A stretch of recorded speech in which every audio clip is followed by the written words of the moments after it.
In this video, we're going to go over the basic pass routes run by wide receivers in a timing offense. We're going to use both numbers and names in describing the specific routes. The numbered passing tree, which was used in the Sid Gilman pass offense and which is still used today in the Mike Martz version of the West Coast offense, looks like this. The even numbered routes break to the inside and the odd numbered routes break to the outside. The bigger the number, the deeper the route. Some offense that use the numbered pass tree make the dig or the square in the 4 and make the 6 route the curl because the curl route resembles an upside down 6. Outs, comebacks, corners, and streaks are odd numbered routes, and the hitch, slant, curl, and post are even numbered routes. In the Bill Walsh type offense, they use words instead of numbers to name the route. This video was shot on the first day that I installed and taught the routes to these junior college receivers, some of which were still in high school at the time finishing up their spring semesters, so I'm teaching just the basics of each route.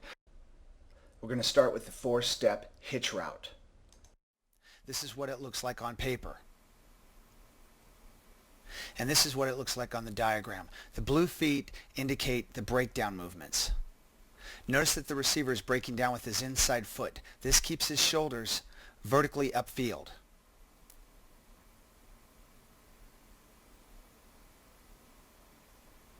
We're going to break down with our inside foot because it keeps our shoulders vertically upfield. Then we're going to give a little move inside and break to the outside on hitch routes. Now we're going to talk about a 4-step speed out at 6 yards. But we're going to focus on the speed out part of it. There's a diagram on paper and there's the foot action. Now what you're going to do when you run a 4-step speed out is you're going to hit your pressure step on your 4th step. It's going to be at a 45-degree angle. At the same time, you're going to snap your head back. Then the next step is going to be a parallel step, parallel to that yard line right there. And then we're going to accelerate out of the route. Now we're going to focus on a 3-step slant route that ends up being about 5 yards. There's what it looks like on paper. And there's our foot diagram. Notice the blue foot. We're going to come across an imaginary line. Now when I warm up my players, this is how we run the route. We're going to lean across, plant our foot vertically, and then snap our hips and explode out of the route. We're going to catch the ball at about 12 yards. The quarterback should put the ball right on our hip or slightly in front of us. Now we're going to look at a 6-step speed out at about 12 yards. There's what it looks like on paper. And there's a diagram of our foot action. Again, we're going to use a speed cut because the defensive back is probably still in his back pedal and we want to break away from him. Notice our receiver here. His stride actually gets longer as he steps into the route. There's his pressure step, parallel step, and you accelerate out of the route. Snap your head around, accelerate out of the route.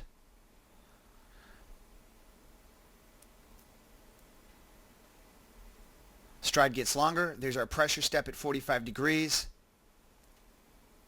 Then we have our parallel step and we accelerate out of the route.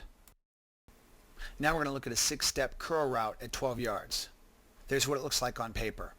But first we're going to look at how most receivers break down on any type of curl or comeback route. They're going to start breaking down with their outside foot, as this receiver does here. Now notice it takes him 5 quick choppy steps to break down. And he's turning his shoulders early. This receiver is doing the same thing. Now they're getting open, but they're not being as pragmatic as they could be. So now I'm going to show you the 4-step technique that I teach. This is what it's going to look like on paper. Remember, the blue steps are where we start to break down. Here you see Jerry Rice using the same technique. He's running a 20-yard curl, slams on the brake with his inside foot, and it only takes him 4 steps to break down. Here he is at the top of the screen using the same technique. Notice how quickly he gets in and out of his route.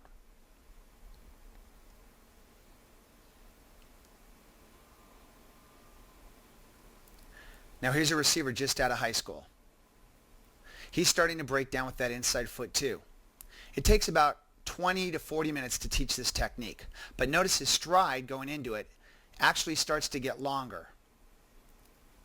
In fact, what I try to teach all my receivers is your stride should get longer as you go into your break. So on his 6th step, that's when he's going to start to break down right there. His stride gets longer. His shoulders are still going upfield. He gets compact. He gets a good pressure step and comes back to the ball. Now we're going to use the same technique on a 7-step comeback route, run at 14 yards. Same technique. Now he's going to break down with his outside foot and then drive back to the sideline. On his 7th step, which is outside foot, he'll start to break down. His stride gets longer. His shoulders are still square upfield. 4 steps, gets in a pressure step, now drives that inside leg back to the sideline and comes back for the ball.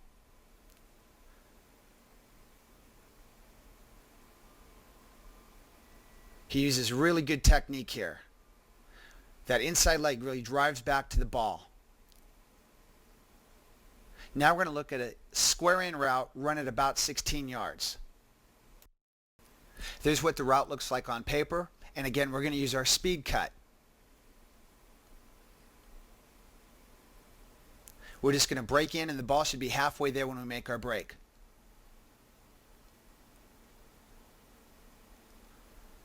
You see the St. Louis Ram receiver doing it on the top of the screen here.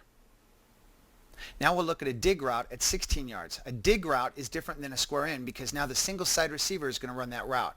We're going to use a seam release so we get over the middle of the field when we catch the ball. There's our seam release. We'll talk about that towards the end of the video. The receiver is going to pick up his inside foot, point it in the direction he wants to go, and drive at about a 45-degree angle. Then he's going to pop his hips and go vertical.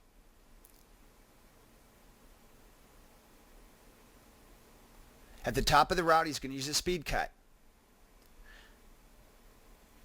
Now this player just graduated from high school a few weeks earlier, and he just learned the route. Notice how his stride actually gets longer when he makes the break. This is a pretty easy technique to teach, but we have to walk the receivers through it as we teach it. He learned this in about 20 minutes.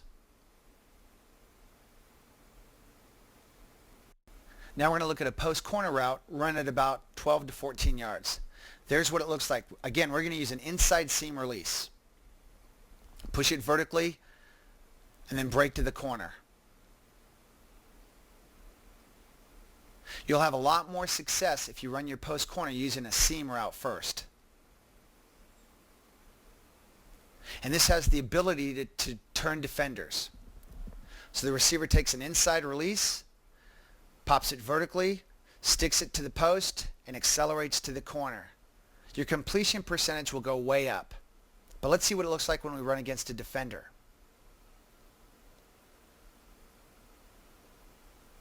Notice what it did to the defender. Inside push, vertical, stick it, he'll spin, and you accelerate out of the route. This is a great way to run this route.